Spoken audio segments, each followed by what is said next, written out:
Hi, I'm Lori Holt from Bee in My Bonnet, and I'm going to talk to you about my seam rollers here and how I use them. I like to use leaders and enders, or as I call them, making a bonus quilt.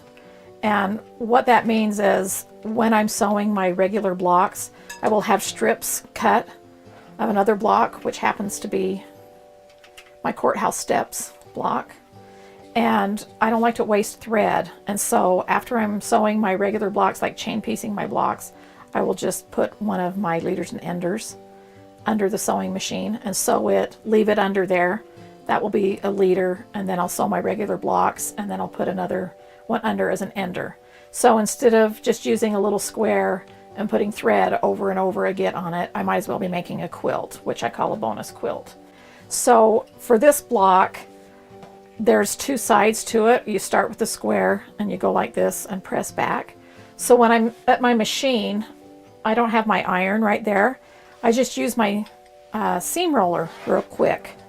Here I have this block that I need the seams pressed open really quick. So what I do is I just hold that open in the beginning and start my rolling.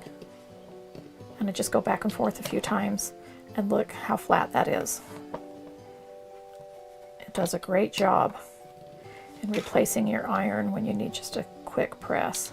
So I just press it open, and it's amazing how flat they go. And also I use them when I go on retreat, and you know, you've been there before and you've had to share an iron, and sometimes you just need a quick little seam press. So I use them on retreat. I'll use them, you can use them when you go camping or something, when when you don't have your iron. They really do press nice and flat.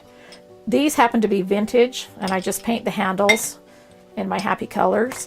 What they are is they are wallpaper seam rollers, or they are pastry. You can get some pastry rollers.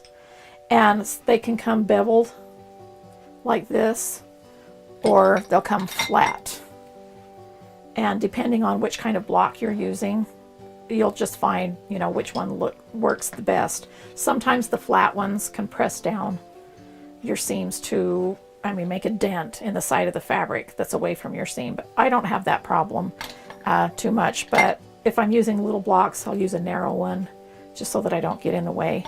But they really do come in handy. You can find them in vintage shops, you know, your thrift shops, things like that, or maybe you can find them on Etsy, eBay, anything like that. But it's just a little tool that comes in handy for me for my leaders and enders. Also, I'm going to be making a big quilt with this, so, and I don't want to keep counting my blocks over and over again, so every time I finish a block, I just put it on my stack, and I use these little knitting and crochet counters, and I just keep track. They go up to 99, and I have more blocks than that. So I have one set at 99, and then I just, when I add a block, I just click on it so that I know how many blocks I have made. When you're making a quilt with a lot of blocks, it's easy to keep track, so you don't have to stop and keep counting. So that's how I use my seam rollers and these cute little clover clickers. Thanks for joining me.